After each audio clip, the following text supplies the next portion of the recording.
从没见过这么牛逼的男人。横渡大西洋的时候遇到了台风，没想到竟流落到荒岛。夜晚的时候，台风竟然登岛。当杰克再次睁开眼时，风暴已经过去，他几乎不敢相信自己还活着。更幸运的是，他的背包和伙伴巴迪都在身旁。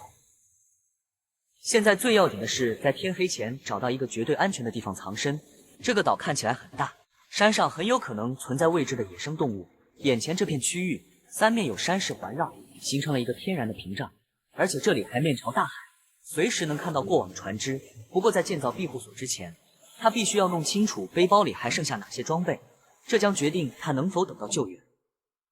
如果此时被困在这里的是你，只能带3件装备求生，请把你要带的3件套大胆晒出来，装备厉害的我会在你评论后面点赞。幸运的是，他在海水里发现了一根长长的木方，这很可能是某艘船上被冲散的